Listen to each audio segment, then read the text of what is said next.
حسینیہ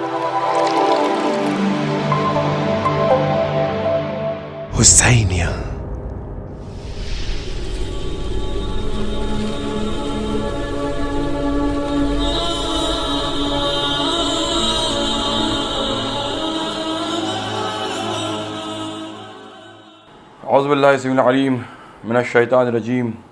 بسم اللہ الرحمن الرحیم وبذکر ولی العصر عجل اللہ تعالی فرجہ الشریف اللہم کل ولی الحجۃ ابن الحسن صلواتک علیہ وعلی آبائہ فی هذا الصاف کل ساعہ ولیا وحافظا وقائدا وناصرا ودلیلا وعینا حتی تسکنہ وارزق طوعات متہ فیہا طویلا اللہم عجل ولی الفرج وجعلنا من انصارہ وعوانہ خدامہ ولا تجعلنا من اعدائہ بحق محمد وآلہ الطاہرین۔ ناظرین السلام علیکم۔ زیر بحث یہ عنوان ہے کہ حضرت صاحب الزمان عجل اللہ تعالیٰ فرجہ الشریف کی غیبت صغریٰ میں ان کے امور کی نمائندگی ان کے 4 نوابین خاص نے کی تھی، اور غیبت صغریٰ جس کا زمانہ عرصہ 69 ایئرز تھا، اس عرصے میں ان 4 نوابین خاص نے اپنی ذمہ داریاں اور اپنے امور کس کارکردگی کے ساتھ انجام دیے، ان کی جانفشانیاں، ان کی قربانیاں، اور انہوں نے جس قدر زیادہ سمجھ اور فطن سے اور فراست کے ساتھ ان ذمہ داریوں کو انجام دیا، ان چیزوں کا آج تک تذکرہ ہوا نہیں ہے۔ یہ نوابین اربع مجہول القدر رہ گئے۔ ہم ان کا ذکر صرف اس لیے کر رہے ہیں چونکہ اگر ہم نے یہ سمجھ لیا کہ انہوں نے اتنے مشکل دور میں بھی حضرت امام زمان علیہ السلام کے ساتھ اپنی وابستگی اور تمسک میں کوئی فرق نہ آنے دیا، تو آج کے دور میں بہرحال کافی آسانیاں ہیں، کافی کشادگی ہے۔ تو ہم نے جناب ابو عمرو عثمان ابن سعید العمری کے بارے میں ڈسکس کیا تھا، اور ان کی وفات یا ان کی شہادت کے پر ہم نے اس کو تمام کیا تھا۔ آج اسی سلسلے کو ہم پھر سے شروع کرتے ہیں، جو دوسرے نائب امام زمان علیہ السلام جناب حضرت ابو جعفر محمد ابن عثمان ابن سعید العمری، ان کی زندگی پہ، حالانکہ ان کا زمانہ نیابت تقریباً 40 سال کا تھا، 35 سے 40 سال کا تھا، لیکن ہم لوگ جو ہیں بہت مختصراً، جو ہم لوگ جیسے کہا جاتا ہے کہ ان کی لائف کے ہائی لائٹس کو لیں گے، جو ان کی زندگی کی جو مین چیزیں، مخصوص چیزیں، ان کو لیں گے، اور اس تھوڑی سی سمری کے ذریعے مختصراً ہم یہ بتائیں گے کہ کس طرح سے انہوں نے اس دوران میں اپنی ذمہ داریوں کو انجام دیا۔ آپ کو پتہ ہے کہ جناب عثمان بن سعید کی کنیت تھی ابو عمرو، اور جناب محمد بن عثمان کی کنیت جو ہے وہ تھی ابو جعفر۔ جب امام حسن عسکری اسلام کی شہادت واقع ہوئی 8 ربیع الاول کو 260 ہجری، تو اس وقت امام حسن عسکری اسلام کی شہادت سے قبل امام زمان علیہ السلام کو مدینہ بھیج دیا گیا تھا۔ ہم اس بات سے واقف ہیں کہ مدینہ حضرت رسول خدا صلی اللہ علیہ وآلہ وسلم اور اہل بیت نبی علیہ السلام کے لیے بہت ہی فیوریٹ شہر ہے۔ ان سب لوگوں کو مدینہ سے خاص محبت رہی ہے۔ امام زمان علیہ السلام کو بھی مدینہ بھیج دیا گیا تھا، اور روایت میں ملتا ہے کہ امام زمان علیہ السلام مدینہ رہتے ہیں، مدینہ کو پسند کرتے ہیں، اور ان کے آس پاس ہمیشہ 30 اصحاب ہمیشہ رہتے ہیں، تو اس کے تاکہ ان کے لیے کوئی وحشت کا باعث نہ بنے۔ اب جب امام حسن علیہ السلام کی شہادت واقع ہو گئی، تو عثمان بن سعید کے لیے سامرہ میں رہنے کی کوئی ضرورت نہیں رہ گئی۔ انہوں نے فوراً سامرہ سے منتقل ہو کے وہ بغداد آ گئے۔ بغداد اس وقت جو ہے کیپٹل تھا، ایکچولی تمام اس وقت اہل تشیع کی ایکٹیویٹیز کے لیے مین سینٹر تھا، لیکن at the same time Baghdad کے علاوہ دوسرے اور بہت سے سینٹرز تھے جہاں پہ ایکٹیویٹیز جو ہے تشیع کی بہت سالڈ تھیں، اور وہاں بہت لوگ جو ہیں مصروف تھے اس عقیدے کو، اس ایمان کو، اس امانت کو محفوظ رکھنے کے لیے۔ فار ایگزامپل جیسے کہ احمد ابن اسحاق قمی، جن کا ہم نے تذکرہ کیا کہ وہ بھی اصحاب ائمہ علیہ السلام میں تھے، وہ قم کے لیے تھے۔ جیسے کہ ہم نے ذکر کیا تھا کہ محمد ابن علی القطان، وہ جو ہے وہ خود بھی بغداد میں تھے۔ تو یہ اور جناب عثمان بن سعید کے ایک اور خاص نائب تھے، جن کو وکیل جس کو کہتے ہیں، الحاجز الوحشہ۔ یہ 3 جو ہیں ان کے بہت خاص لوگوں میں سے تھے، اور ان تینوں کو جو ہے جناب عثمان بن سعید نے ان تینوں کے ساتھ اپنے کام کو شروع کیا تھا۔ ہم آپ کو ذرا سی ہائرارکی سمجھا دیں۔ یہ چار جو نوابین خاص ہیں ان کو ائمہ علیہ السلام نے سفیر کہا تھا۔ سفیر یعنی آپ جانتے ہیں انگریزی میں اس کو ایمبیسڈر کہیں گے، اپنا خاص میسنجر کہیں گے، اپنا خاص ڈیپیوٹی کہیں گے۔ ہم ذرا سے آپ کے ذہن کو جو ریفریش کر دیں، جناب مسلم بن عقیل علیہ السلام کو ہم لوگ کیا کہتے ہیں؟ سفیر حسین، جو کوفہ گئے تھے امام حسین اسلام کی نیابت میں ان کے ایمبیسڈر بن کے۔ تو ایسے یہ لوگ سفراء تھے، سفیر کی جمع پلورل کو سفراء کہتے ہیں۔ ان کے جو ہے زیر تابع تھے وکلاء، جس کو وکیل کہتے ہیں۔ تو یہ تمام جناب عثمان بن سعید کے 3 خاص وکیل تھے۔ یہی 3 خاص وکیل ان کی شہادت کے بعد جب جناب عثمان بن سعید کا انتقال ہو گیا، اس کے بعد میں یہ تینوں وکیلوں نے جناب محمد بن عثمان ابن سعید عمری کے ساتھ کام کرنا شروع کر دیا۔ احمد بن اسحاق قمی کو تو انہوں نے قم سے بلا لیا تھا بغداد میں، اور وہ عثمان ابن سعید کی مدد کرنے لگ گئے تھے۔ ہم لوگ اپنے درمیان میں اس بات کو ڈسکس کر چکے ہیں کہ انہوں نے اپنے لیے فرنٹ پیدا کیا تھا جو ایک سمان اور زیات یعنی جو ایڈیبل آئلز یا مکھن اور ایسی سب چیزوں کا بزنس کرتے تھے، وہ لوگ یہ کر رہے تھے۔ عثمان بن سعید نے اپنے زمانے میں بلکہ ایک نہیں بلکہ 2 یا 3 ایسی بہت بہترین چیزوں کو شروعات کی تھی جو ہمیں یقین ہے کہ ائمہ علیہ السلام نے ان کو اس چیز کی تعلیم کی تھی۔ انہوں نے کچھ کوڈز کا ایجاد کیا تھا، اور وہ کوڈز صرف وہ جانتے تھے اور ان کے خاص وکلاء جانتے تھے۔ ایٹ دا سیم ٹائم انہوں نے ایک اور ڈوئل آئیڈینٹی کریٹ کی تھی، اور وہ ڈوئل آئیڈینٹی کے نام سے اپنے آپ کو انہوں نے شہرت دے رکھی تھی۔ اب جو کوئی بھی جانتا تھا عثمان بن سعید کو، وہ عثمان بن سعید کو ان کے نام سے نہیں بلاتا تھا۔ عثمان بن سعید کا نام تھا حفص ابن عمر العمری۔ اس نام سے کوئی بھی نہیں کہہ سکتا کہ یہ اہل تشیع ہیں، ان کے کوئی نہیں کہہ سکتا کہ یہ جو ہے امامی مسلک سے تعلق رکھتے ہیں۔ اس ناموں سے وہ لوگوں کے درمیان اٹھا بیٹھا کرتے تھے۔ اس نام سے حفص بن عمر العمری کے نام سے وہ لوگوں سے ملاقات کرتے تھے، لوگوں کی میٹنگ میں شریک ہوتے تھے، اور جب بھی کوئی ان کا ذکر کرتا تھا تو لوگ ان کے حفص بن عمر نے کہا ہے۔ اب جب اس قسم کی گفتگو ہو رہی تھی اور جب اس قسم کے بارے میں ان کا ذکر ہو رہا تھا تو کوئی بھی شک وہاں تک جاتا نہیں تھا۔ پھر انہوں نے اپنے وکلاء کے درمیان میں رہ کر ان کوڈز کو، جیسے کہ ہم آپ کو ذکر کرتے ہیں کہ اس کوڈ سے لوگوں سے کمیونیکیٹ کرتے تھے۔ ہم آپ سے چھوٹا سا پہلے ذکر کر دیں رجال کشی کا، چونکہ رجال کشی ہماری گفتگو میں گھڑی گھڑی آنے والے ہیں، اس لیے ہم خالی آپ کو رجال کشی کے بارے میں بتا دیں۔ رجال کشی جو ہے دراصل ایک کتاب ہے جو اس زمانے میں لکھی گئی تھی، جس کا نام تھا معرفت الناقلین الائمہ الصادقین علیہم السلام۔ اس کے لکھنے والے جناب محمد ابن عمر الکشی۔ یہ ایک کش کر کے ایک چھوٹا سا گاؤں ہے، چھوٹا سا قریہ ہے سمرقند کے پاس میں، جہاں پہ انہوں نے محمد ابن مسعود السمرقندی العیاشی کے تحت جو ہے انہوں نے تعلیم حاصل کی تھی۔ انہوں نے شروع میں جو ہے تقریباً 53 بہت ہی ثقہ اور بہت ہی معتبر راوی کے نام جمع کیے، ان کے بارے میں ان کو جو ہے ان کے تمام ڈیٹیلز جمع کیے، لیکن ان کا سب سے جو مین سورس تھا نقل کرنے کا وہ علی ابن محمد ابن قتیبہ النیشاپوری تھے۔ یہ علی ابن محمد ابن قتیبہ نیشاپوری غیبت صغریٰ میں ان لوگوں کے درمیان اٹھتے بیٹھتے تھے اور ان لوگوں سے ان کا بہت خاص ربط تھا۔ اس کی وجہ سے آپ یہ دیکھیے کہ انہوں نے ابن قتیبہ کے بہت سی باتیں جو انہوں نے ذکر کی ہیں اور الکشی نے اس کو اپنی کتاب میں درج کیا ہے۔ اب دراصل جب رجال کشی جمع کی گئی تھی، کمپائل کی گئی تھی، اس وقت وہ چاہ رہے تھے کہ وہ تمام لوگ جو امام صادق علیہ السلام کے مسلک سے تمسک رکھتے تھے، وہ تمام لوگ جو ہیں ان معلوم پڑ جائے ان میں کون لوگ ہیں، کیونکہ اس زمانے میں کافی کنفیوژن تھا۔ ایک فرقہ تھا واقفیہ جو امام کاظم علیہ السلام کی غیبت پہ یقین رکھتا تھا، ایک فرقہ تھا زیدیہ جو جناب زید بن علی کی غیبت پہ یقین رکھتا تھا، لیکن ایٹ دا سیم ٹائم ایک فرقہ اور تھا جو جعفریہ تھا یا جو اثنا عشریہ تھا، جو حضرت مہدی علیہ السلام کی غیبت پہ یقین رکھتا تھا۔ ان لوگوں کے لیے بہت ضروری تھا کہ یہ لوگ اپنے عقائد اور اپنے روابط اور تمام چیزوں کو سنبھال کے نسل در نسل اس جنریشن تک پہنچا سکے۔ الکشی نے اس لیے اس اپنے رجال کو جمع کر رکھا، لیکن وہ ممکن تھا کہ شاید ختم ہو جا رہا تھا۔ شیخ الطوسی رحمۃ اللہ علیہ انہوں نے کیا کیا کہ ایک کتاب اس کو واپس سے مرتب کیا اور مرتب کر کے اس کا نام رکھا الاختیار معرفت الرجال۔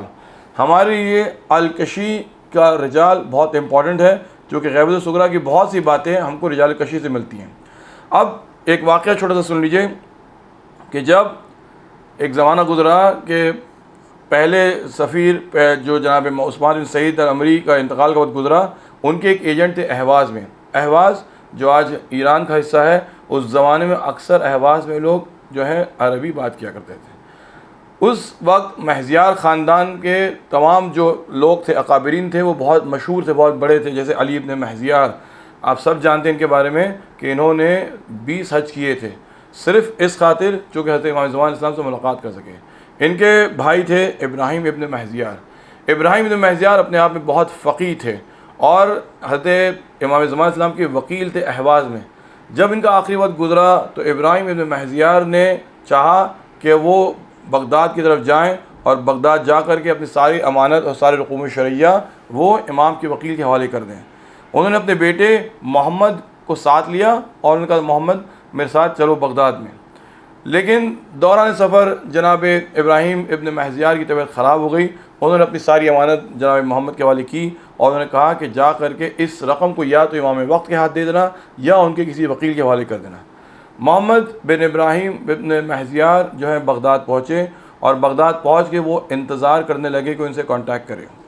اس دوران میں دوسرے جو نائب تھے، دوسرے سفیر جو تھے جناب ابو جعفر ابن عثمان، انہوں نے اپنے ایک آدمی کو بھیجا اور اپنے آدمی کو بھیج کے انہوں نے محمد سے ذکر کیا اور پھر محمد اپنی ساری رقوم شرعیہ، جو ان کے جو تھیلیاں تھیں، جو تمام کپڑے تھے، جو امانت داری تھی، وہ تمام انہوں نے چیزوں کو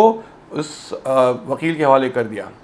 اب امپورٹنٹ بات جو ہم آپ سے یہ کہنا چاہ رہے تھے اس واقعے کے اندر کہ محمد نے کبھی کسی وکیل سے ان کا کوئی کانٹیکٹ نہیں تھا، محمد کسی کو جانتے ہی نہیں تھے. یہ ان کے والد تھے ابراہیم بن مہزیار الاہوازی، جو یہاں آیا کرتے تھے اور امام زمان علیہ السلام کے وکلاء سے یا ان کے سفراء سے ٹچ میں رہتے تھے. محمد پہلی بار جو آ کے اس قسم کی ہائرارکی یا اس قسم کے سیٹ اپ میں ان کا پہلی مرتبہ سامنا ہوا تھا. ایسا کیا ہوا کہ محمد نے ایک کسی انجان اور اجنبی آدمی سے ملاقات کر کے وہ اتنا سارا رقوم شرعیہ جو لوگ تھیلی میں اور بورے میں بھر کے لائے تھے، انہوں نے ایک اجنبی آدمی کے حوالے کیسے کر دیا. اب یہاں پہ الکشی کہتے ہیں، محمد بن عمر الکشی فرماتے ہیں کہ یہ ایک کوڈ کا تبادلہ ہوا تھا جن دونوں کے بیچ میں، جس کی وجہ سے محمد بہت ہی کمفرٹیبل تھے اس رقم کو اس اجنبی حوالے انسان کے حوالے کرنے کے لیے. عثمان بن سعید نے، یہ جناب کشی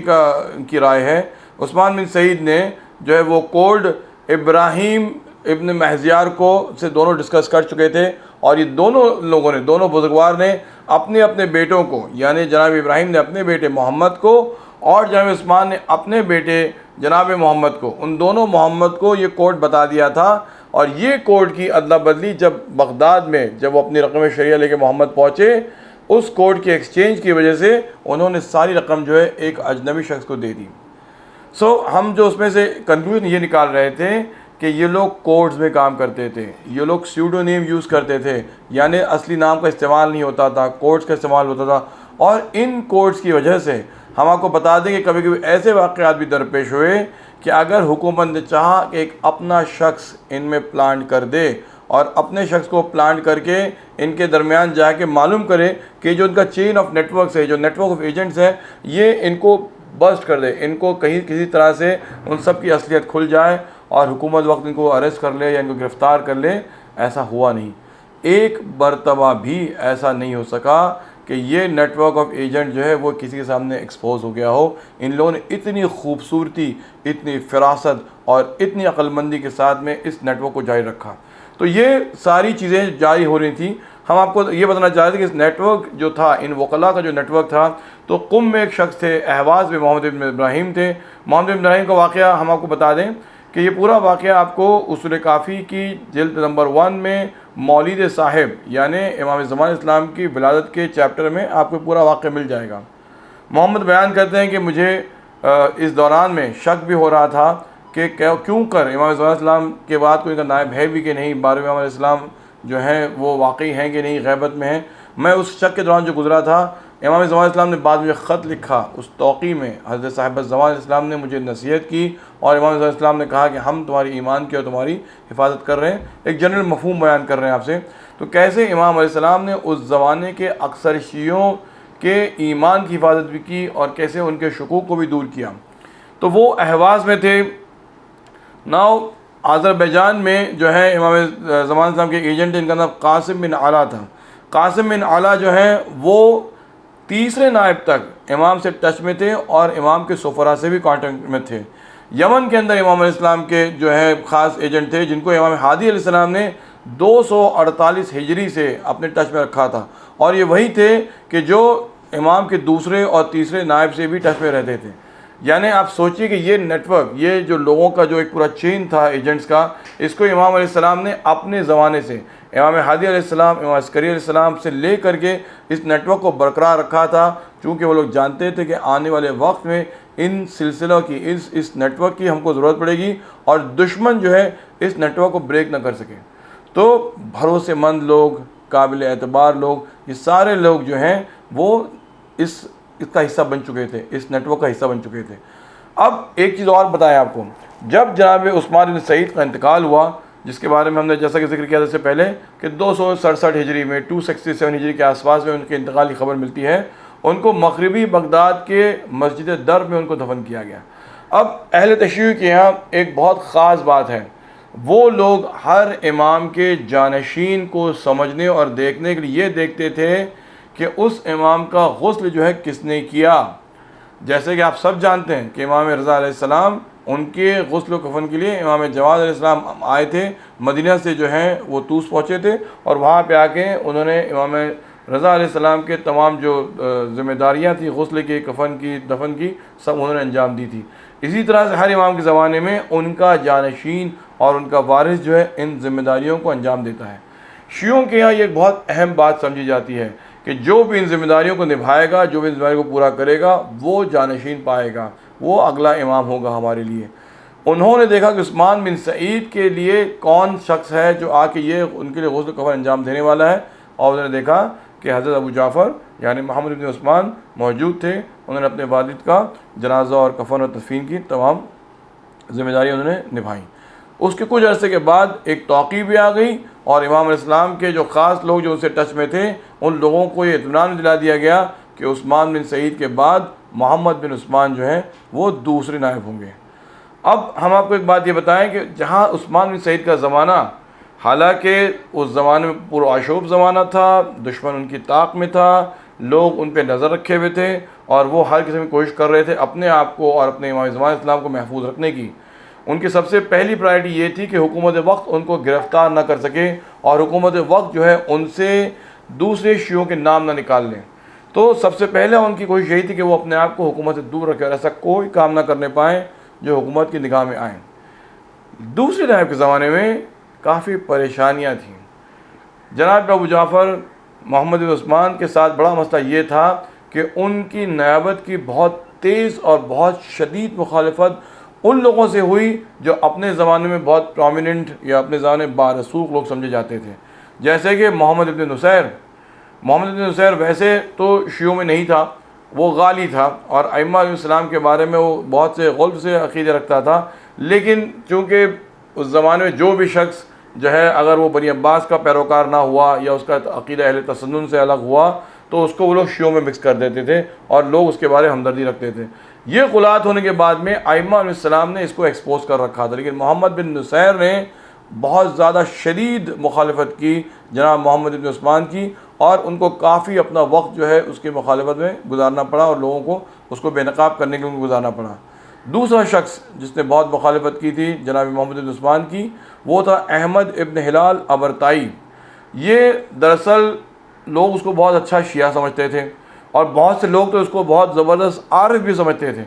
اس قسم کا قیافہ اور اس قسم کے اپنے ظاہر کو رکھنے کے بعد یہ بہت مشکل تھا کہ آپ، جیسے کہ انگریزی میں کہاوت ہے کہ چاک اینڈ چیز کو آپ کیسے سپریٹ کریں۔ ان کے لیے بہت مشکل تھا کہ امام کے مخالفین اور امام کے پیروکاروں کو کس طرح سے جانے کون ہیں۔ امام نے مدد کی محمد بن عثمان کی کہ وہ احمد ابن ہلال کو ایکسپوز کریں۔ یہ ہلالی کے نام سے بہت مشہور تھا، اور امام نے اس کے بارے میں ظاہر کر دیا کہ نہ تو یہ عارف ہے، اور نہ یہ ہماری روایتیں جانتا ہے، اور نہ اس کو ہماری معرفت ہے، بلکہ اس نے تو ہماری بہت سی رقم کے ساتھ میں خیانت بھی کی ہے۔ امام نے یہ خط جو ہے قاسم بن علا کو لکھا تھا، جو جیسا کہ ہم نے بتایا کہ امام کے بہت خاص وکیل تھے اور امام سے باقاعدہ ٹچ میں تھے۔ ایک اور شخص جو امام کے مخالفین میں سے تھا، اس کا نام تھا ابو طاہر محمد ابن بلال۔ یہ بلالی کے نام سے مشہور تھا، اور اس زمانے میں اس نے جب مخالفت شروع کی تو اس کا کافی رسوخ بھی تھا یہ، لیکن اپنی مخالفت زیادہ عرصے جاری نہیں رکھ سکا۔ یہ جناب عثمان بن سعید کے انتقال کے بعد میں بلالی بھی کچھ سالوں کے بعد مر گیا، لیکن اس دوران میں جب کہ محمد بن عثمان کی سفارت کا زمانہ چل رہا تھا، اس نے کافی زیادہ کوششیں کی اور اس نے اس بات کی کوشش کی کہ کسی طرح سے اپنے ہاتھ میں رسوخ لے لے اور خود وہ پاورفل بن جائے اور محمد بن عثمان کی مخالفت کریں۔ شیخ توسی لکھتے ہیں کہ ابو جعفر یعنی جناب محمد بن عثمان نے سوچا کہ اس کے فتنے کو کیسے ختم کیا جائے، تب انہوں نے ایک حکیمانہ فیصلے کے تحت بلالی کی اور حضرت امام زمان اسلام کی ملاقات کرا دی، اور جب ان لوگوں کی ملاقات ہو گئی تب اس نے امام نے اس کو حکم دیا بلالی کو کہ جو رقم تمہارے پاس ہے وہ تم ابو جعفر یعنی محمد بن عثمان کے سپرد کر دو۔ شیخ توسی رحمۃ اللہ علیہ بیان کرتے ہیں کہ بلالی کی اہمیت اس تمام نیٹ ورک میں اس بات سے اندازہ لگایا جا سکتا ہے کہ جناب ابو جعفر کو اس ملاقات کا انتظام کرنا پڑا جو بلالی کو امام زمان اسلام سے انہوں نے کرائی۔ حضرت حجت اسلام کی ملاقات کے بعد جو دوسرا انہوں نے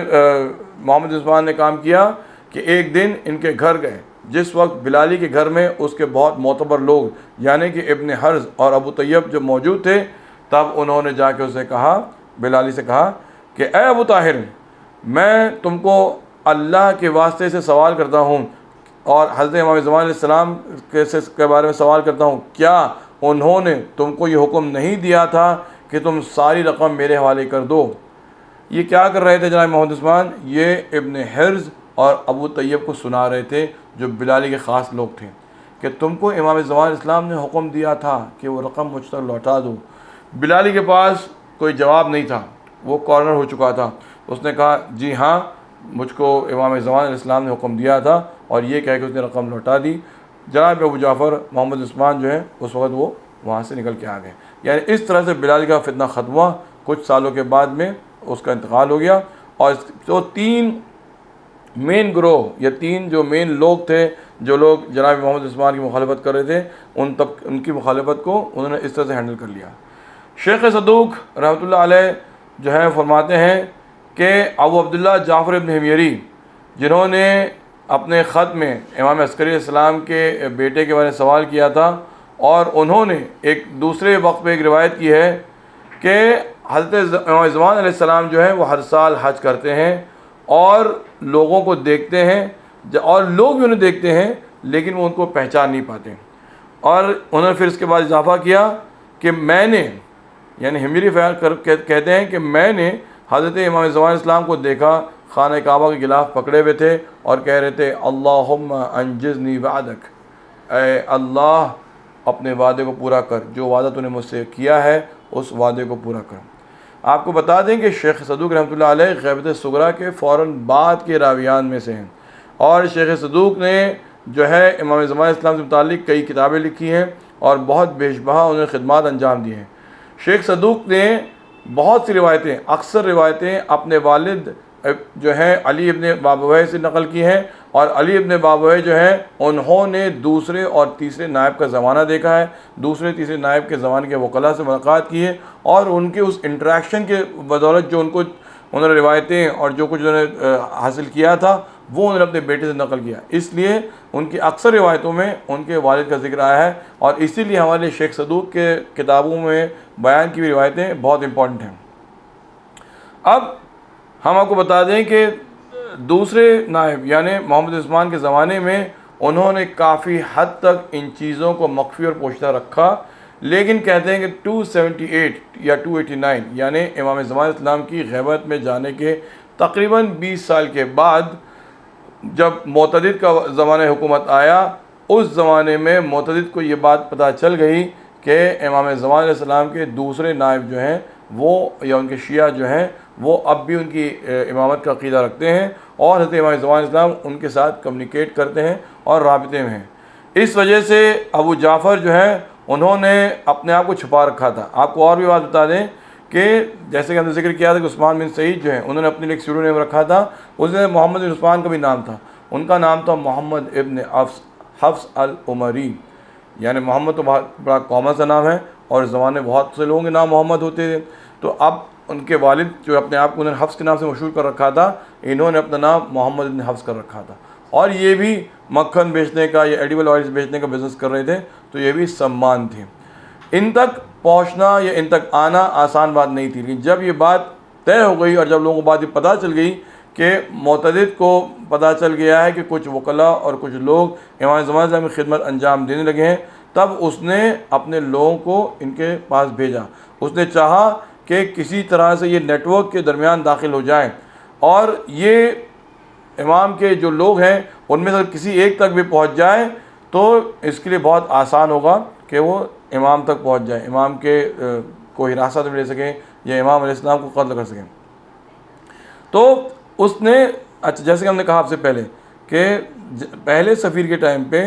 صرف 3 مین ایجنٹس تھے ان کے لیے، لیکن دوسرے سفیر کے وقت میں وہ 10 لوگوں کے ساتھ ڈیل کر رہے تھے، اور شیخ توسی فرماتے ہیں کہ ان 10 لوگوں میں سے ایک حسین ابن روح النوبختی بھی تھے رضوان اللہ تعالیٰ علیہ، جو آگے جا کر کے تیسرے سفیر بنے تھے۔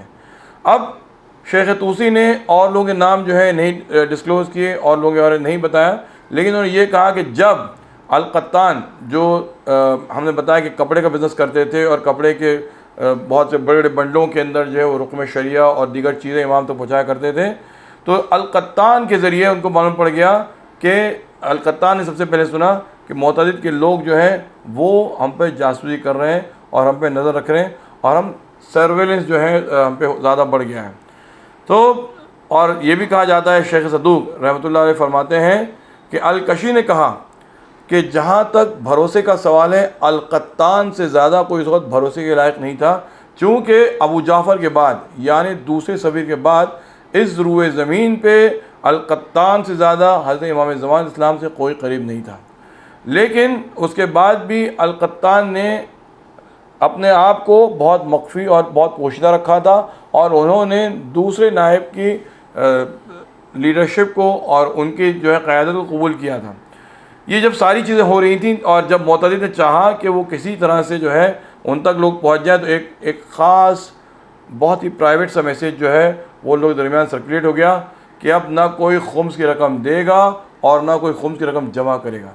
آپ سوچیں کیسے یہ لوگ کام کرتے تھے۔ ان لوگوں کے درمیان جو ایک بہت زبردست طریقہ تھا کام کرنے کا، کہ اس زمانے تو یہ آج ماڈرن زمانہ بھی نہیں، نہ تو موبائل ہے، نہ میسیج ہے، اور نہ انٹرنیٹ ہے۔ آپ بتائیں کس طرح سے خاموشی سے حکومت کے جاسوسوں سے ان لوگوں کو مبارزہ کرتے ہوئے اور مخالفت کرتے ہوئے اپنے پورے نیٹ ورک کے درمیان ایک میسیج سرکولیٹ کر دیا گیا کہ اب نہ کوئی شخص خمس دے گا اور نہ کوئی خمس جمع کرے گا، اور نہ کوئی بھی شخص جو ہے خمس کی رقم جو ہے وہ دوسرے سفیر محمد بن عثمان تک پہنچائے گا۔ اور یہ ساری کی ساری باتیں جب مشہور ہو گئیں تو ایک ایسا وقت آیا کہ حکومت کے بنائے ہوئے جاسوس، حکومت کے بھیجے ہوئے کارندے وہ حیران رہ گئے کہ بھائی کس کے پاس جائیں۔ لوگوں سے کہتے ہیں آپ خمس لیں گے، لوگ انکار کرتے ہیں ہم خمس نہیں لیں گے۔ آپ کو خمس دیا جائے، بولے نہیں بھائی ہم کو کیا دیا جائے، ہم کیوں خمس لیں گے۔ اور اس طرح سے چونکہ اب اس میسیج کے بعد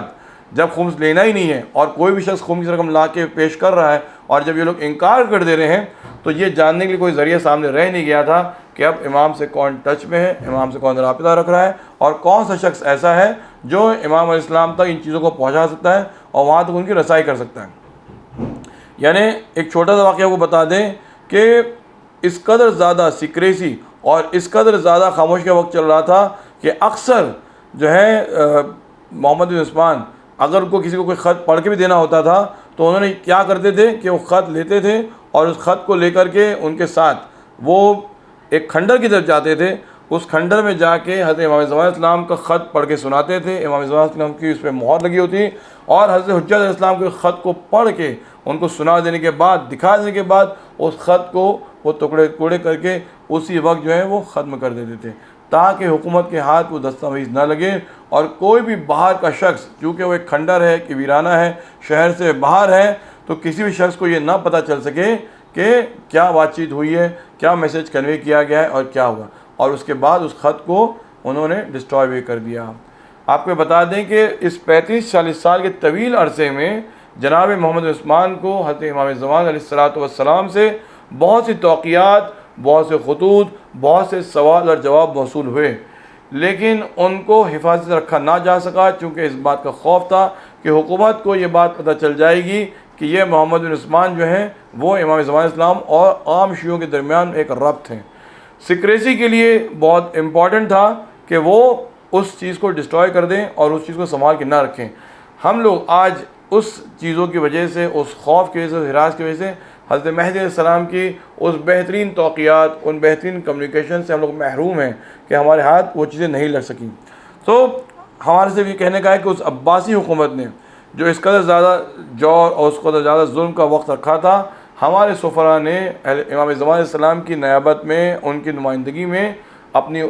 تمام ذمہ داریوں کو انجام دیتے ہوئے، اپنی زندگی کو خطرے میں ڈالتے ہوئے کوشش کی کہ یہ عقیدہ، یہ ایمان، یہ 12 اماموں کے بارے میں جو ہمارا جو ایک محکم ہمارا بلیف ہے وہ محفوظ رہ جائے اور ہم تک حضرت مہدی علیہ السلام کے تمام پیغامات پہنچتے رہیں۔ ایک وقت ایسا ہے کہ جب تقریباً 305 ہجری میں، یعنی امام زمان علیہ السلام کی غیبت اختیار کرنے کے تقریباً 45 سال کے بعد جو ہے دوسرے نائب کا وقت آخر قریب آ گیا۔ انہوں نے اپنے سارے لوگوں کو اطلاع دے دی کہ اب میری موت کا وقت قریب ہے۔ انہوں نے اپنی قبر پہ جو پتھر نصب کرنا تھا اس پہ قرآن کی آیات لکھائیں، ائمہ علیہ السلام کے نام لکھائے، اور اس کے بعد 305 ہجری میں ان کا انتقال ہو گیا۔ انہوں نے یہی کہا تھا کہ مجھ کو میرے مرنے کے بعد میرے گھر میں دفن کر دیں۔ وہ راستہ جو کوفہ کی طرف جاتا ہے، بغداد کے مغربی طرف پہ ہے، آج بھی ان کا روضہ جو ہے بہت عالی شان سا بنا ہوا ہے، جو لوگ بھی دیکھنا چاہیں وہ اس روضے کو جا کے ان کی زیارت کر سکتے ہیں۔ ابو ہاشم داؤد جو قاسم جعفری ہیں، ان کا بہت بڑے راوی ہیں، وہ جناب جعفر طیار کی نسل سے ہیں۔ ہم آپ کو بتا دیں کہ یہ واقعہ صرف اپنا کنکلوژن کے لیے ہم کیوں لے کے آئے ہیں، کیونکہ اس زمانے میں بھی ائمہ علیہ السلام نے اپنے شیعوں کو چھوڑ نہیں دیا۔ ہم لوگوں کو ائمہ علیہ السلام نے سنبھال کے رکھا۔ ہماری ایمان، ہماری سلامتی، ہماری خیریت، ہماری عافیت کے لیے ائمہ علیہ السلام ہمیشہ کوشاں رہتے تھے اور ہمیشہ فکر مند رہتے تھے۔ یہ فرماتے ہیں جناب ابو ہاشم کہ وہ جیل میں تھے، چونکہ ان کا جرم یہ تھا کہ وہ شیعہ تھے۔ انہوں نے امام عسکری علیہ السلام کو خط لکھا اور انہوں نے کہا مولا میری رہائی کرا دیجیے۔ امام عسکری علیہ السلام نے کہا انشاءاللہ تم رہا ہو جاؤ گے اور آج کا کھانا جو ہے تم اپنے گھر پہ کھاؤ گے۔ جب امام علیہ السلام کا خادم ان کو لینے آیا جیل سے گھر، تو ان کو رہا کر دیا گیا۔ وہ گھر پہنچے لیکن ان کے پاس کھانے کے لیے پیسے نہیں تھے۔ تب امام علیہ السلام کے خادم نے انہیں ایک پرچہ دیا اور اس میں خط لکھا اور انہوں نے اس سے کہا کہ لو یہ جو ہے تمہارے لیے اس سے کھانے کا انتظام ہو جائے گا۔ اور اس کے بعد امام علیہ السلام نے سے یہ کہا کہ اپنے امام سے کوئی بھی سوال کرنے کے لیے تمہیں شرم نہیں محسوس ہونی چاہیے۔ تو گویا اس زمانے میں بھی ائمہ علیہ السلام نے اپنے شیعوں کی، اپنے ماننے والوں کی، عقیدت مندوں کی حفاظت کی اور ان کو یہ احساس دلاتے رہے کہ بڑی سے بڑی مشکل و پریشانی، چاہے جیل میں ہو، چاہے حراست میں ہو، یا تمہارے پاس کھانے کا مسئلہ ہو، چاہے تمہارے پاس مالی مسائل ہوں، ہم سے مانگنے میں تکلف اور شرم نہ کرو۔ امام علیہ السلام نے اس کو اس خط کے ذریعے کہا۔ تو انشاءاللہ آج ہم نے دوسرے سفیر کا جو دور تھا اس پہ ہم نے ڈسکس کی۔ ویسے بحثیں بہت زیادہ ہیں اور واقعات بہت زیادہ ہیں اور بیان کرنے کے لیے بہت کچھ رہتا ہے، لیکن چونکہ مختصر وقت کے اندر ہم چاہتے ہیں کہ بہت کچھ کور کیا جائے،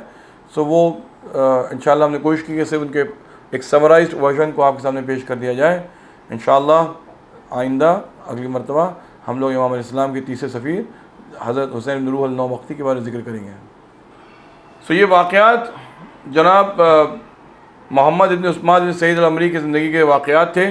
اور یہ واقعات ہم کیوں بیان کر رہے ہیں؟ کیونکہ یہ وہ ہستیاں ہیں جس کے بارے میں لوگوں نے ذکر نہیں کیا۔ ان کے بارے میں بہت کم کتابیں لکھی گئی ہیں، ان کے بارے میں بہت کم تذکرہ ہوتا ہے، اور ہم سب لوگوں کو امام زمان علیہ السلام نے کن حالات سے گزر کے اور کن حالات سے، دراصل اگر آپ ان کی زندگی کے حالات پڑھیں، ان کی زندگی کے حالات کو ڈسکس کریں، تو آپ کے لیے سمجھنا آسان ہوگا کہ حضرت مہدی علیہ السلام نے غیبت اختیار ہی کیوں کی۔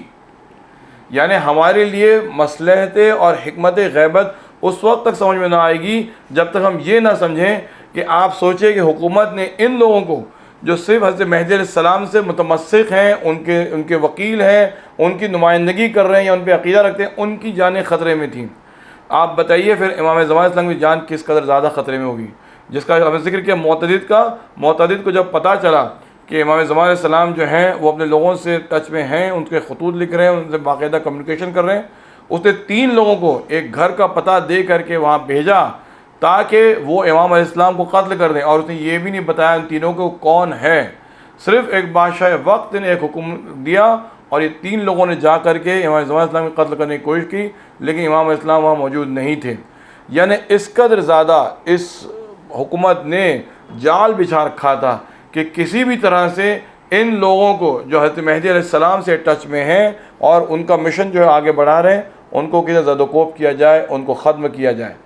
اس ڈسکشن کا مقصد یہی ہے کہ آپ کو وہ زمانے سے آگاہ کیا جائے، آپ کو اس زمانے سے آشنا کیا جائے کہ وہ کیسا زمانہ تھا، کیوں امام زمان علیہ السلام نے غیبت صغریٰ اختیار کی، کیوں امام زمان علیہ السلام نے غیبت کبریٰ اختیار کی۔ تو انشاءاللہ ہم آپ کو یہ بھی بتائیں گے کہ غیبت صغریٰ کے علاوہ غیبت کبریٰ میں بھی حضرت امام زمان علیہ السلام کے خلاف بہت سی سازشیں، امام زمان علیہ السلام کے خلاف ایسے بہت سی لوگ کوششیں کر رہے ہیں ان کا نام مٹ جائے، امام زمان علیہ السلام کو یاد کرنے والے نہ رہ جائیں۔ اس لیے اس حسینیہ ٹی وی نے یہ کوشش کی ہے کہ آپ کو یہ چینل امام زمان علیہ السلام سے قریب کرے اور امام زمان علیہ السلام کے بارے میں بتائے کہ غیبت صغریٰ سے لے کے غیبت کبریٰ تک ہماری ذمہ داریاں کیا ہیں۔ اگر ان لوگوں نے اپنی جان پہ کھیل کر کے امام زمان علیہ السلام کی یاد کو زندہ رکھا ہے، ہمارے لیے تو بہت آسان زمانہ ہے، بہت آسان وقت ہے، اس یاد کو برقرار رکھیں اور حضرت مہدی علیہ السلام سے اپنے آپ کو رابطے میں قائم رکھیں۔ انشاءاللہ اسی طرح سے اس سلسلے کو ہم جاری رکھیں گے۔ حسینیہ ٹی وی پہ انشاءاللہ آپ اگلی مرتبہ حضرت حسین ابن روح النوبختی کے بارے میں ڈسکس کریں گے۔ وہ حضرت مہدی علیہ السلام کے تیسرے سفیر خاص ہیں اور تیسرے نائب ہیں۔ انشاءاللہ اگلی مرتبہ حسینیہ ٹی وی پہ ہم لوگ ان کی زندگی کو ڈسکس کریں گے۔ تب تک کے لیے والسلام علیکم ورحمۃ اللہ وبرکاتہ۔